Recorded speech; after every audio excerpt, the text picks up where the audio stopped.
Ce programme vous est proposé par Sansa Studio en partenariat avec Skywood, la solution innovante et durable.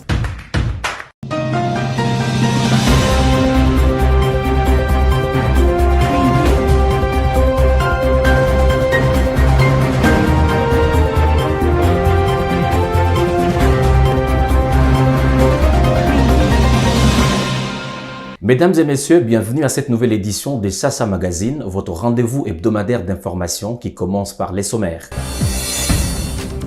6e anniversaire des événements Kamwina Nsapu dans la région du Kasaï, des voix s'élèvent pour exiger la matérialisation de mécanismes de justice transitionnelle. L'association de victimes et les réseaux de la justice transitionnelle sont à suivre dans ces magazines. Sasa Magazine. La problématique de l'émergence de la jeunesse du Kasaï central a fait l'objet des réflexions en marge de la Journée internationale de la jeunesse. Au menu, de messages de plaidoyer et des conscientisations sur le rôle crucial de cette catégorie. En ces mois d'août 2022, la République démocratique du Congo et particulièrement la région du Kasaï se rappellent encore des événements de triste mémoire liés au phénomène dit des Kamwina Nsapu. 6 ans après, les traces de cette crise sont toujours visibles et la société civile exprime sa vive préoccupation au sujet des mécanismes de la justice transitionnelle pas toujours opérationnels.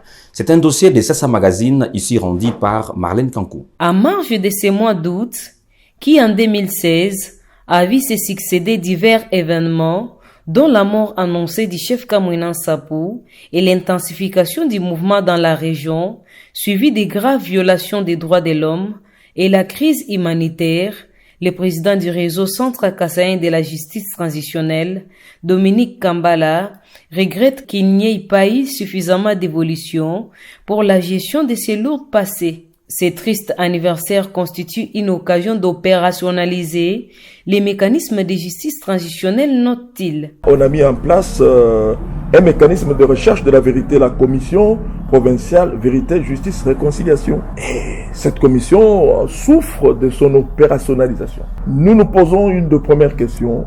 Est-ce que cette commission n'est pas née sur les cendres d'un échec inévitable? Parce que ça fait quand même une année que, au niveau des pouvoirs publics, il y a pratiquement l'impossibilité de pouvoir opérationnaliser la commission. Alors pendant ce temps-là, 6 ans après, on ne connaît pas la vérité. Et le phénomène Kamwina Nsapu demeure une nébuleuse. On a sélectionné, par rapport à la stratégie d'enquête et de poursuite, on a sélectionné 23. Mais sur les 23, il n'y a aucune décision judiciaire coulée en force de choses jugées. Ce besoin de rendre effectifs les mécanismes de justice transitionnelle a été rappelé également par l'ensemble des victimes au gouverneur du Kasaï central. Il est victime comme nous. Il était de notre devoir pour que nous puissions lui remettre de manière officielle la carte de membre, lui aussi comme étant victime. Pourquoi pas aussi de toi aller dans le sens d'un soutien indéfectible de toute son équipe gouvernementale, sans pour autant oublier aussi l'opérationnalisation de mécanismes de la justice transitionnelle. Comme vous le savez, depuis que l'arrêté portant création de cette commission, ça fait pratiquement une année. Il est impérieux qu'un arrêté nommant les animateurs qui doivent rendre plus fonctionnelle cette commission soit pris par l'autorité provinciale. Et en récit ses victimes, le gouverneur John Kabeya rassure.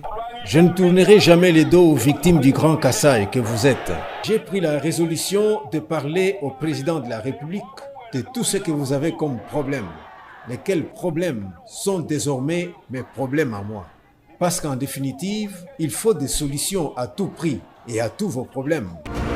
Skywood, la solution innovante et durable. Skywood, la solution innovante et durable.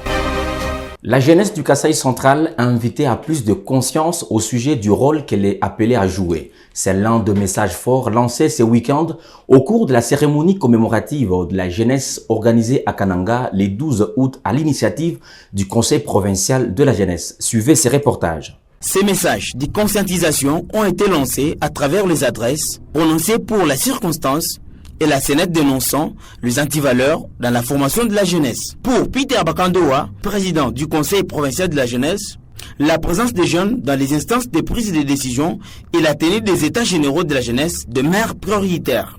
Si aujourd'hui on parle de la jeunesse et on ne voit pas ces jeunes en train de contribuer, participer à la gestion de la chose publique, contribuer au développement de la province, on ne peut pas parler de son développement. Voilà pourquoi nous avons interpellé les décideurs. Nous avons demandé au gouvernement de s'occuper de l'encadrement de la jeunesse. Également, nous avons demandé au gouvernement provincial, il y a l'urgence de tenir les états généraux de la jeunesse. On ne peut pas parler de la jeunesse si on ne connaît pas le vrai problème de ces jeunes. Il y a les jeunes qui sont dans les territoires, il y a les jeunes qui sont dans les communes, qui ne savent pas ce qui se passe, qui ne maîtrisent pas même la politique du gouvernement en matière de l'encadrement de la jeunesse. Le gouvernement provincial du Kassai central, par le biais du ministre en charge de la jeunesse, s'est dit prêt à accompagner la jeunesse en vue de relever ces défis. La jeunesse demeure au centre des préoccupations de notre gouvernement. Des actions visant à assurer sa formation doivent être soutenues et encouragées. En cette journée internationale de la jeunesse, je prends la résolution d'accompagner cette jeunesse qui est appelée à jouer un grand rôle dans le développement de notre pays. Comment contribuer efficacement à l'amélioration de la qualité de l'enseignement? La question était au centre de la revue annuelle des performances de la sous-division urbaine de l'EPST Kananga 1 pour l'exercice 2021-2022. Détail dans ces reportages de Passy Kabouya et David Saver-Mikobi. Les échanges au cours de ces assises ont gravité autour de la mise à jour de la carte scolaire, l'évaluation des compétences, le suivi de la mise en œuvre des réformes, ainsi que la planification de l'année scolaire 2022-2023. Une étape importante pour baliser la voie à l'année scolaire qui démarre dans quelques jours, explique François Mouteba, sous-prophète de la sous-division de l'EPST Kananga 1. Les vœux de voir les assises dont les données seront remontées au niveau de notre province éducationnelle du Kassai central 1 et vous inspirer chacun en ce qui les concerne pour mieux faire l'année scolaire à venir. Le représentant du directeur provincial de l'éducation, Eli Ilunga, invite tous ces acteurs à œuvrer pour l'amélioration du système éducatif. C'est de s'impliquer davantage et d'améliorer le système éducatif. Avant, un chef d'établissement pouvait travailler à vue, c'est-à-dire s'il n'y a pas un travail planifié.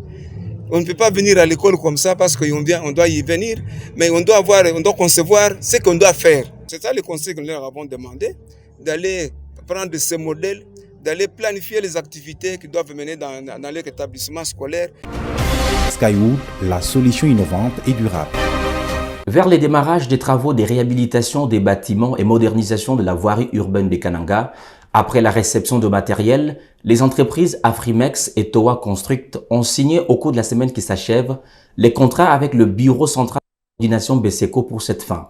Une entente signée en présence du gouverneur du Kassai central qui prévoit le démarrage des travaux vers la fin de ces mois. C'est l'une des étapes importantes qui vient d'être franchie avant le démarrage des travaux de modernisation et la réhabilitation des infrastructures de la ville de Kananga. Un niveau de processus qui rassure, selon le directeur de BESECO, Mabi Moulumba. Nous venons de signer le contrat devant son excellence monsieur le gouverneur de la province du Kassai central avec ces deux entreprises. Et ici, justement, pour montrer que c'est la réalité, ce sont des contrats normalement qui vont s'exécuter sur une durée de 36 mois. La première partie d'engins amenés sera complétée par une autre d'ici quelques jours, annonce le directeur général des Afrimex. Ça, c'est le premier lot des engins qui arrivent à Kananga, qui concerne les 10 camions de 25 tonnes chacun, avec les matériaux dedans, comme les bétonnières, les armatures, les ciments, les groupes électrogènes, tous les outillages qu'on a besoin sur le terrain, avec des petits bains de 5 tonnes, avec les camions citernes de gasoil, avec un compacteur, une excavatrice, un pelle chargeuse, un niveleuse, un porte-char.